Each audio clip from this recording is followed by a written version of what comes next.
Voilà, bonjour, bonjour à vous. Bonjour Nathalie. Et donc aujourd'hui, on a le plaisir d'avoir avec nous Nathalie Durel, qui est donc en direct depuis le Portugal. Je m'appelle Sylvain Gillier, j'ai donc créé cette plateforme qui s'appelle Cheval en Conscience depuis maintenant 3 ans. Et après le sommet en ligne de décembre dernier, qui a vraiment bien fonctionné, il y avait une communauté de plus d'un millier de personnes qui nous ont suivis après ce sommet en ligne. Et donc on a répondu un peu à cette demande en créant plusieurs séries d'interviews, des groupes de discussion également sur différents sujets autour de la médiation avec les chevaux, quelle formation choisir, comment s'assurer, enfin des choses vraiment pratiques, pratico-pratiques. Et donc il y a également aussi un groupe de discussion autour de la psychologie avec les chevaux, des différentes méthodes de psychologie. Et donc Nathalie, je crois que tu pratiques tu es psychologue, tu pratiques la psychologie. Donc bienvenue sur cette plateforme. Euh, Merci beaucoup Sylvain de me donner cette opportunité et bonjour à tous. Donc oui, je suis au Portugal depuis 35 ans.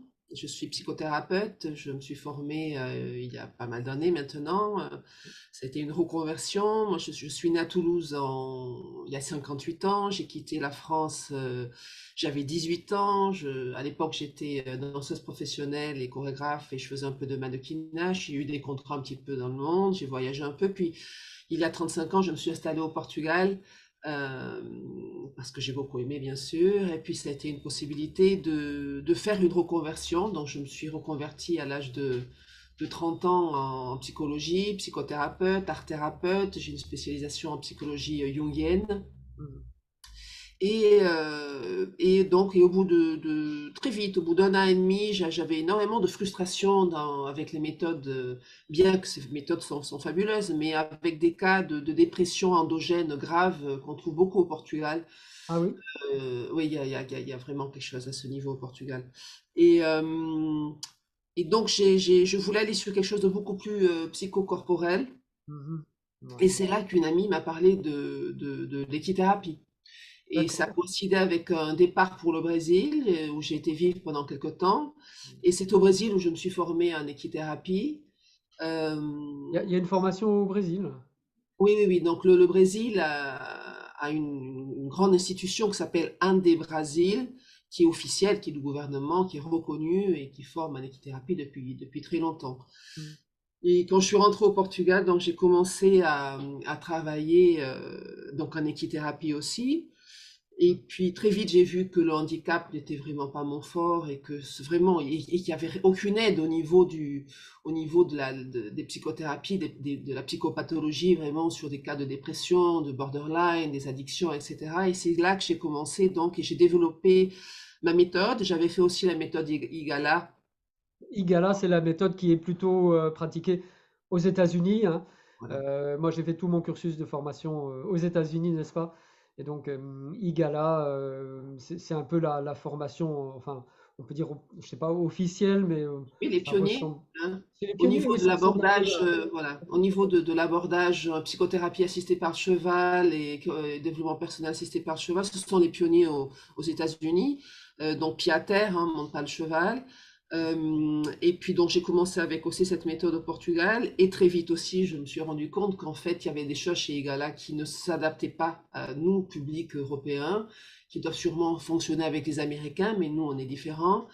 Et puis très vite, j'ai développé donc ma propre méthode, la méthode Chiron, qui sont des interventions assistées par le cheval. Ouais. Et on en parlera beaucoup plus en détail parce que c'est toujours super intéressant quand quelqu'un développe finalement sa propre méthode, sa propre approche.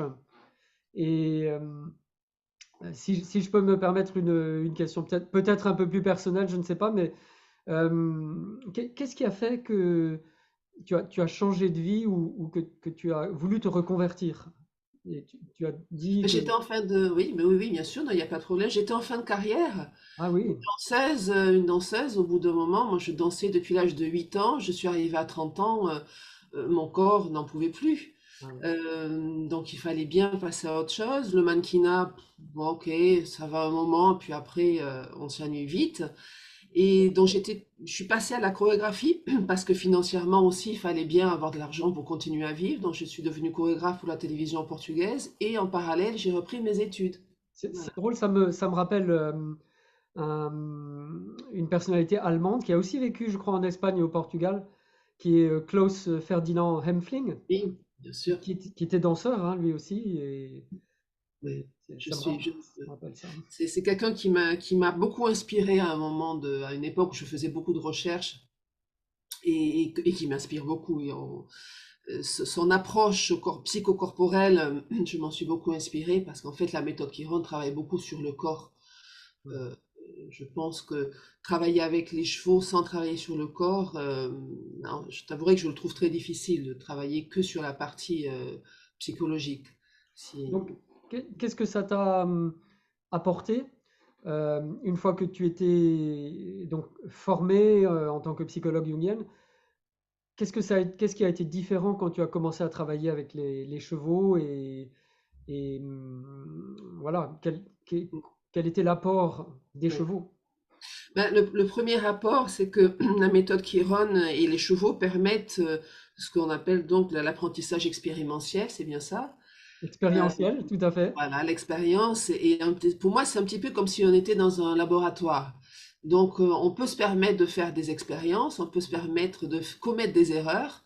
Et comme les chevaux sont tellement, comment dire, euh, il y a une gentillesse innée chez le cheval et une patience qui est innée aussi.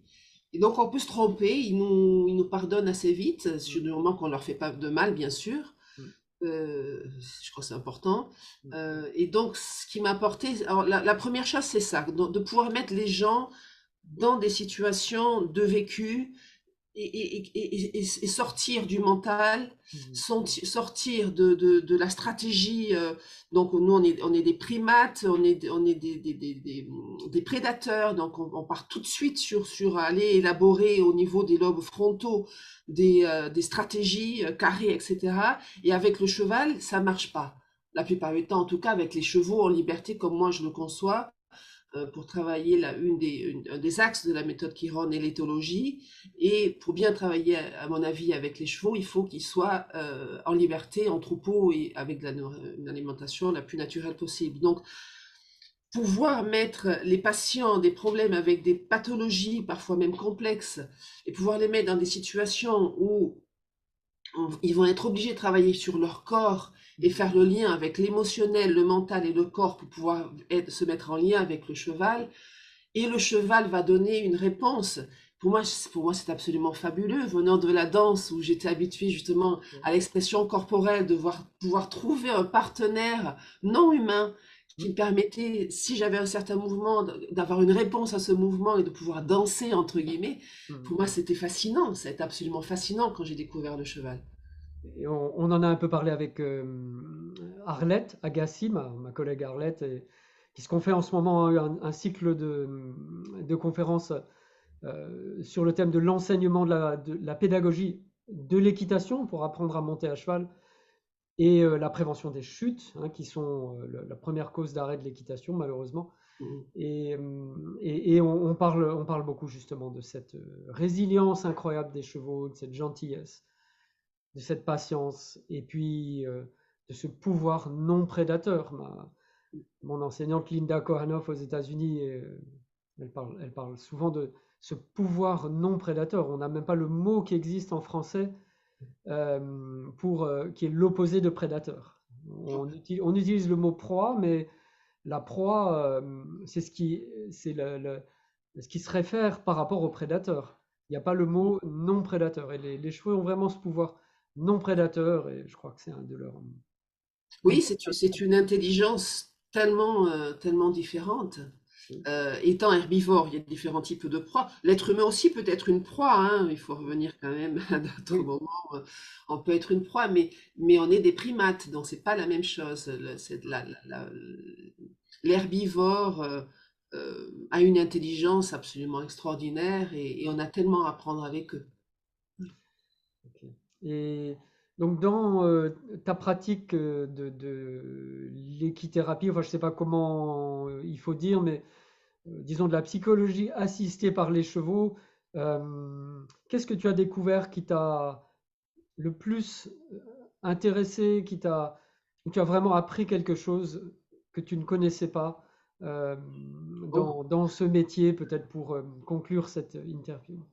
bah, c'est dans la psychothérapie assistée par, ça s'appelle de la psychothérapie assistée par le cheval. Qu'est-ce que j'ai appris? Ben, à chaque séance, c'est un apprentissage. J'ai quand même actuellement, j'ai 250 000 heures de pratique. Donc c'est beaucoup, ça fait beaucoup d'années et beaucoup de Ça fait patients et beaucoup de situations. Donc, euh, qu'est-ce que j'ai appris? Donc déjà, ce que je t'ai dit tout à l'heure, ce que j'ai dit tout à l'heure, c'est ce contact d'être dans le vécu, de pouvoir vraiment mettre en pratique et de pouvoir essayer des choses. Après, c'est ce retour du cheval qui est tellement honnête et tellement fiable. Depuis 10 ans, je travaille avec une clinique ce sont des personnes qui ont des addictions et qui sont en récupération d'addiction, toute addiction confondue.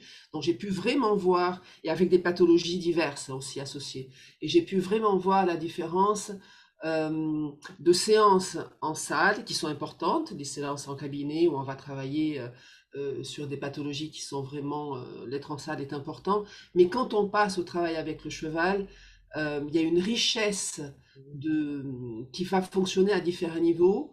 Donc au niveau émotionnel, bien sûr, parce que pour tout le monde, quand on est avec le cheval, on ne contrôle plus la situation, puisqu'on est dans le vécu et qu'on est face à un animal qui pèse au moins 500 kilos. Même la ponette la plus petite, elle fait au moins 150 kilos. Donc on ne fait pas le poids. Et donc on se retrouve dans une vulnérabilité. Et je pense que c'est ça aussi qui m'a beaucoup touchée et qui a beaucoup changé. C'est cette vulnérabilité qui nous met dans un état où on va en fait devoir accepter qu'on est des êtres vulnérables, qu'on ne contrôle pas et que on a tout à apprendre. Et donc ça va permettre d'ouvrir au niveau de nos émotions tout un monde d'émotions qui a besoin de s'exprimer. Et je reviens toujours à ça, de pouvoir de permettre au corps de s'exprimer. Et quand on est dans la maladie mentale ou quand on est dans des traits de caractère complexes, sans rentrer dans une maladie, notre corps est complètement fermé et où il est malade, on va dire comme ça. Il ne fonctionne pas comme il devait fonctionner et notre société actuelle ne permet pas ça et c'est de pire en pire. Tout le monde le sait, tout le monde s'en rend compte. Oui. Donc en fait, c'est ce qui a vraiment changé pour moi au niveau de ma pratique. C'est que très souvent, ça ne fonctionne pas en salle, mais ça va fonctionner avec le cheval. Et C'est ce dans, sentiment c'est dans ce magique. sens que tu parlais de fiabilité? Exactement, exactement. Et donc, ce sont des moments qu'on nomme souvent de magique, entre guillemets. J'aime pas beaucoup le mot, mais c'est vrai que la réaction souvent du patient ou du groupe, ça va être, mais c'est incroyable ce qui est en train de se passer. Ce n'est pas de la magie, c'est de la biologie. Et je crois que c'est vraiment important de revenir sur ce thème. C'est explicable. La plupart des choses qui se passent sont explicables par la biologie, par l'éthologie. C'est vrai que parfois on peut avoir des réactions que pour le moment on ne peut pas expliquer. Hein. C'est vrai que j'ai eu à plusieurs reprises des réactions de chevaux sur des comportements. Pour le moment, je ne sais pas ce qui s'est passé. Il s'est passé quelque chose, il y a eu vraiment une transformation. Je ne peux pas l'expliquer, mais je suis sûre qu'un jour on pourra l'expliquer. Donc c'est vraiment ce qui a changé pour moi. Vraiment. Oui, il y a une magie des chevaux, mais je suis assez d'accord, c'est d'abord une science. C'est bon, c'est magique dans le sens que c'est merveilleux d'avoir comment dire, un partenaire qui ait ce degré de fiabilité, ce degré de sensibilité. Mais je suis assez d'accord, hein, ce n'est pas de la magie comme on l'entend parfois dire, surtout dans les milieux du développement personnel. Ouais. Mais non, c'est plutôt effectivement, on utilise des facultés que l'espèce cheval a, spécialement quand elle est avec une espèce primate comme nous. Et oui, oui, je suis assez d'accord, c'est explicable, même si parfois on est un peu bluffé par ce qui se passe. Voilà. Complètement. Peut-être pour terminer un moment de quelque chose qui t'a vraiment surpris, étonné, un moment avec lequel tu voudrais nous laisser pour conclure cette interview. Bon, c'est aussi une grande question parce qu'il y a tellement de moments. Euh, quelque chose qui me tient vraiment à cœur est le bien-être de notre partenaire équidé. Euh, et à un moment donné, en fait, très rapidement, j'ai dû aussi devoir créer mon propre troupeau. Oui. Et quand j'ai créé ce troupeau, un troupeau de chevaux et de poneys, j'ai dû aller vivre avec eux. C'est un moment de ma vie où j'ai dû divorcer. Je me suis retrouvée financièrement avec deux possibilités. Soit j'arrêtais ma vie avec les chevaux et j'allais vivre en ville, soit j'achetais une caravane. C'est ce que j'ai fait. J'ai acheté une caravane. J'ai posé ma caravane dans une forêt avec eux et j'ai vécu 2 ans dans ce bois avec eux. Ah Et oui, c'était un lieu où il y avait énormément de... Quand il y avait des tempêtes, il y a un ruisseau qui passait juste derrière l'abri des poneys. Et on ne m'avait pas dit que ce ruisseau régulièrement pouvait monter et inonder. Et en fait, tout ce temps où je vivais dans ma caravane, à pouvoir ressentir les intempéries et la nature, ça m'a sauvé la vie quand même, il faut dire ça. J'aurais pu prendre des antidépresseurs, mais j'ai choisi de vivre comme ça. Et il y a eu un moment, il y a eu une nuit qui m'a beaucoup marqué de ce lien justement, quand on commence à vivre avec eux, c'est ce lien avec eux. mhm. Et une nuit de tempête, je me suis réveillée à 3 heures du matin, complètement paniquée, avec un ressenti de vite, vite, il faut y aller, il faut aller les voir, il faut aller les voir. Et j'ai pris ma voiture, parce qu'il pleuvait des cordes, j'ai pris ma voiture, c'était juste derrière chez moi. Et quand je suis arrivée en bas, le ruisseau en fait avait été en crue. Il avait envahi l'espace des poneys. Il rentrait dans l'abri des poneys et faisait un tourbillon. 4 des poneys avaient réussi à s'en sortir et se mettre sur la partie haute, mais j'avais une vieille ponette qui était en fait en état de choc, coincée dans le tourbillon, et elle était en train de se noyer. Oh là là, Donc c'était absolument cette connexion avec revenir à nos instincts, tu vois. c'est ça. Et à ce moment-là, j'ai eu l'instinct tout de suite de passer ma voiture. Jamais je ne prenais ma voiture cette nuit-là. J'ai pris la voiture, j'ai mis mes phares euh, en direction d'elle pour la réveiller. Elle s'est réveillée et elle a pu reprendre des forces et sortir de ça. Et par la suite, en fait, les minutes qui ont suivi, il a fallu que je sorte mes poneys de ce lieu maudit. Je n'ai pas d'autre mot parce qu'en fait, c'était vraiment un lieu maudit. Et ce qui m'a vraiment fasciné, c'est quand on crée cette capacité d'être avec le troupeau. J'ai pu les retirer un par un pour les mettre dans un lieu sûr. Ils étaient paniqués, mais ils ont eu la capacité de me suivre, d'avoir confiance en moi euh, et et d'attendre un par un que je vienne les chercher. Je ne pouvais pas les prendre ensemble. Et pour moi, c'est vraiment encore qui me touche. Et j'ai la voix qui tremble un peu ça s'est passé quand même il y a 15 ans en arrière. Hein. J'ai encore ce souvenir de faire partie d'un troupeau, de ce lien, de cette intelligence qui dépasse notre intelligence logique.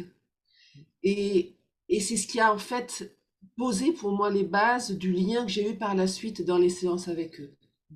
Et je pense que c'est important quand on travaille avec les chevaux comme partenaire, qu'on ait ce lien qui ne peut que se tisser. C'est du tissage qu'on fait dans le quotidien quand on vit avec eux. Et c'est de ce tissage que les séances vont être plus puissantes, je pense, que si on ne vit pas avec eux ou alors si on travaille avec des chevaux d'écurie qui sont enfermés tout le temps. Et qui ne sont Voilà. pas forcément impliqués ou qui n'ont pas forcément une relation. Ah oui, oui, je suis Ouais. 100% d'accord. J'ai un peu la même expérience avec mon petit troupeau. Effectivement, les chevaux souvent comprennent ce qui est en train de se passer, les enjeux émotionnels. Et en tout cas, merci beaucoup pour Merci à ta toi. présentation, Nathalie, pour donc ce témoignage. C'est émouvant, hein, que parfois on a des petites intuitions comme ça.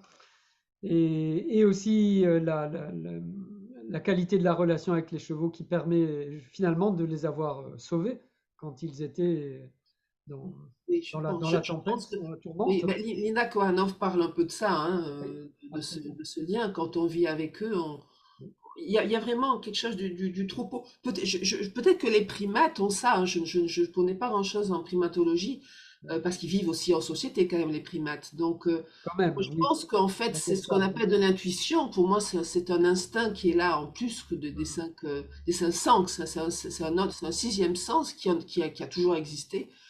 Et très certainement, l'humain, il y a très longtemps, on l'avait extrêmement développé. On l'a perdu Donc, voilà. Oui, c'est un muscle que nous n'utilisons plus, effectivement. Voilà, exactement, Voilà. exactement. Et avec les chevaux, on apprend beaucoup de nouvelles découvertes, nouvelles possibilités. Euh, Encore une fois, merci Nathalie. Et donc, rendez-vous pour la prochaine interview et cette fois-ci parler un peu plus dans le détail de cette méthode que tu as créée. Hein, donc, la méthode Chiron. Et si je comprends bien, c'est Chiron comme Le le centaure. centaure Chiron. Mm. Euh, Exactement, exactement. le guérisseur blessé comme. Oui, Donc, enfin, on est tous blessés, hein, guérisseurs ou non. oui, On est c'est tous vrai. d'une façon ou d'une autre. Mais très bien, merci beaucoup. C'était un grand plaisir d'être Merci. avec vous tous. Plaisir partagé. À bientôt.